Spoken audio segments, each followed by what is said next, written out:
The biggest bunch of bull in real estate right now is that brokerages are protecting customer interests by advocating for private listing networks. Guys, I think sellers should have the right to choose. Sellers, in fact, have always had the right to choose. Sellers have had the right to choose not to put their homes on the MLS. They've had the right to choose if they wanted to keep their property as an office exclusive. They've had the right to not put their property out to other realtors' websites. Those are not new options. What is new is that we're seeing major brokerages, huge companies who are acquiring other companies for the express purpose of starting private listing networks to back up seller choice. They're withholding at this time hundreds of thousands of listings from the MLS properties that most buyers can't see without logging in behind a paywall. They just have to talk to an agent from that company, or they have to at least provide that company with their contact information in order to see those listings. That's not fair for buyers. That's terrible buyer choice.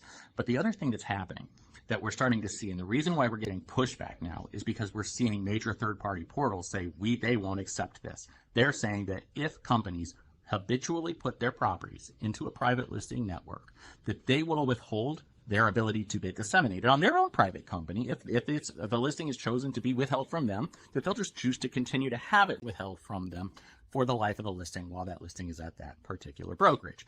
It's not punishing the seller. The seller could choose to go use a different brokerage. They're punishing the brokerage for withholding and putting in a private listing network.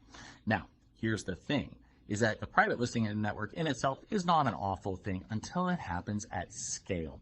When we start talking about hundreds of thousands of listings, which is, in fact, what we're talking about, is hundreds of thousands of listings. Some of these companies have up to a third of their properties that they have withheld from the open market. I do not believe, in my heart of hearts, that after 21 years of doing this, that sellers, that many of them, are choosing to sell their homes for less money, to take longer to do it, and have more of a PITA along the way so that their agent can double dip.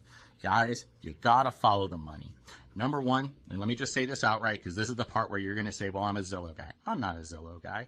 I'm not a friend of Zillow, nor am I an enemy of Zillow. I don't care for Zillow. It doesn't matter to me. My money comes other ways. I find ways to help my customers. What I am a fan of is having my sellers show up on the #1 search portal in the United States of America. In fact, anything less than that for me is professional incompetence. That's malfeasance. Like, we shouldn't be doing that. It's malpractice.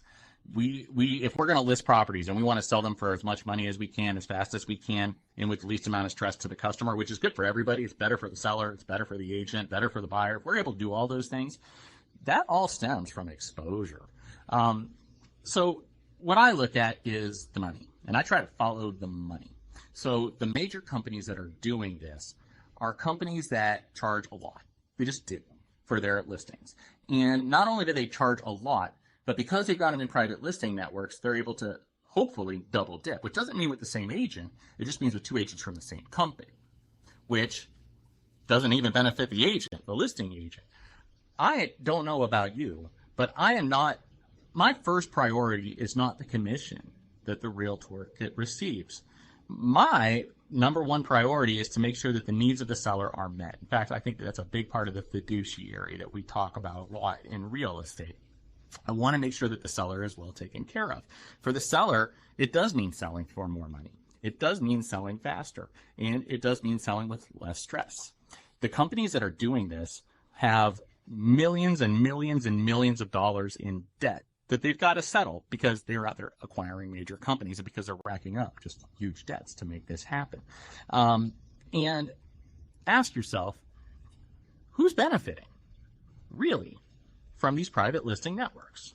If you're a seller, does it behoove you to have lower exposure? Maybe you're the edge case. Maybe you're the 1 in 1,000. If you're the agent, does it behoove you? I know you want to help your brokerage, and that's good, but does it really help your seller? And who's your real customer, your brokerage or your seller? And if you're the brokerage that's doing it, ask yourself if you're on the right side of history here. I think those are all really, really good questions.